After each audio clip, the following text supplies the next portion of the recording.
Back when I was a wee laddie, the Sega Mega Drive was my jam. So many great games for that console like Sonic 3 and Knuckles, Gunstar Heroes, Robocop v Terminator, and of course, Fingers! If you were to ask me what game out of all the games released at the time that I thought perfectly personified the early 90s, for me it would be Streets of Rage. A rad beat 'em up with rad gameplay and rad characters and a rad soundtrack. Man. For those who may not be aware what a Street of Rage is, it was a 2D side-scrolling brawler series made back in the 90s for the Sega Mega Drive, or Genesis for you lot from across the pond. It was all about going from one side of the screen to the other, beating up as many criminals who looked like the cast of Mad Max 3 Beyond Thunderdome as possible. I only ever played the second game on my Mega Drive system, but I played the crap out of it with my friends on the local multiplayer, and when it got released on the Xbox 360 as an arcade title, of course I got on that version too. But after the third game, the series went on ice much like the whole side-scrolling beat-em-up genre did. Sure, there were some releases here and there, and some frankly terrible 3D ones. That's Handsome Bob. But nothing from the old guard to really help bring the genre back into the modern age. Well, thank God for the retro revival movement, am I right? Streets of Rage 4 is the game that we didn't know we needed or deserved. It is such an expertly executed and beautiful continuation of a decades-old franchise that knows exactly what made the original games appealing to its audience and knows exactly what to do to enhance it. The game's art direction is this beautiful hand-drawn style that does a great job of reinterpreting these classic characters and environments without compromising their original designs. Everything from the animations, to the attack flourishes, to the enemies, even the chicken, yes, the chicken that you find in rubbish bins looks good. If you don't like eating freshly cooked trash turkey, I don't blame you to be honest, then you can go to the options menu and change the look of both the small and the large health items to something else. So if you prefer to dine on onigiri and ramen whilst beating in people's skulls with a lead pipe, then you carry on, my wayward son. Speaking of smashing skulls, it would be very remiss of me to not mention how excellent the combat system in this game is and how they've improved upon the existing formula in really smart ways. There aren't many major changes to how things work here, so if you're a Streets of Rage fan like myself, then playing this will feel like slipping on a pair of comfy shoes. All of the standard attacks, jump attacks, and grab attacks all operate in the same way with slight variation on how you execute them. But it's how the special attacks in this game are implemented that offer the most interesting variety in gameplay. In previous games, special attacks used to cost life bar energy to use, and the only way that you could reclaim that lost energy was to pick up a health item that you might just so happen to find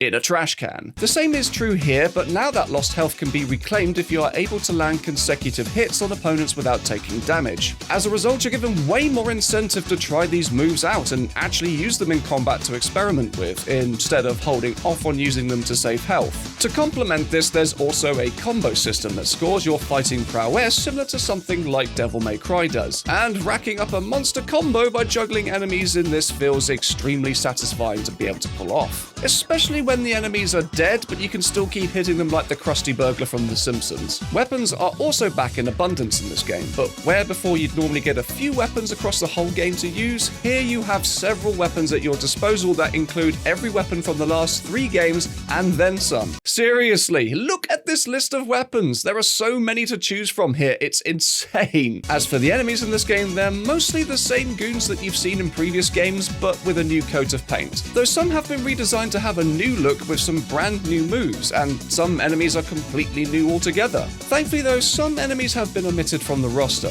like the annoying as fuck jetpack guys and the spinning Wolverine knockoffs from Streets of Rage 2. But you do encounter a few older enemies in the secret retro encounters that you can find in certain levels by zapping these arcade machines, which are pretty cool. Boss encounters are really fun too. They border on being fun to being kind of frustrating to fight at times, but I think they got the balance right for the most part with these. Each have their own tactics and patterns to memorize, but I swear some attacks are just impossible to avoid no matter how careful I was. That's where the new star attacks come in. Each character can now execute a super attack that greatly damages opponents and gives yourself some extra breathing room. These are easily the most visually flashy moves of the whole game, but you can only use them so long as you have a star token left in stock. Thankfully, you can find extra tokens fairly commonly throughout the levels, hidden in either bins or tucked behind pieces of the foreground. So they're not too stingy with handing them out, you've just got to hunt for them to be able to find them. The music in this game is nothing short of fantastic either. There are a total of 8 artists who worked on this soundtrack, with several of the original composers for Streets of Rage coming back, and one track composed by Kingdom Hearts legend herself, Yoko Shimomura. The combination of musical genres like synthwave, 90s dance, electro rock, techno, and even jungle impart this high-octane energy to everything and fits the game's art style like a glove. Now, some people might not like this style of music at all, which is completely fair. Music is very subjective, but I'd argue that it's just as much a part of this game's identity as the rest of it, and if you were to substitute it with something else entirely, I feel it would lose a lot of its charm. It really does elevate all of the previously mentioned elements of this game into something greater, like it's the final piece of the puzzle to make it feel complete. And as if that wasn't enough, you also have an option to choose a retro soundtrack that uses tracks from all 3 previous games on both their Mega Drive and Master System counterparts. How cool is that? Now, of course, you're all probably thinking, well, that's all well and good, Steve, but what do you actually get to do in this game? Well, don't you worry, fam. I've got you covered. At the start, you have your standard story mode to begin with multiple difficulty modes and 4 characters unlocked as standard. As you progress through the campaign, you slowly begin to unlock more modes, more difficulties, and more characters. Pro tip, if this is your first time with the series or beat 'em ups as a whole, nobody is going to think any less of you if you start on easy. Trust me. I started on normal on co-op with Sarah, and we nearly ended up getting divorced. At the end of each level, you get a score tally and ranking based on how well you performed, which adds to an ongoing total score. Once a certain milestone has been hit, you unlock more characters to play as, with a total of 12 characters to be able to unlock, all from previous games and in their full pixely glory too. Then once the story mode is complete, you gain access to a stage select mode, a boss rush mode, which I still haven't beaten, and an arcade mode, which I also still haven't beaten. Additionally, you also have an online versus battle mode to play, if that's your sort of thing, and the whole game can be played cooperatively with 4 local players.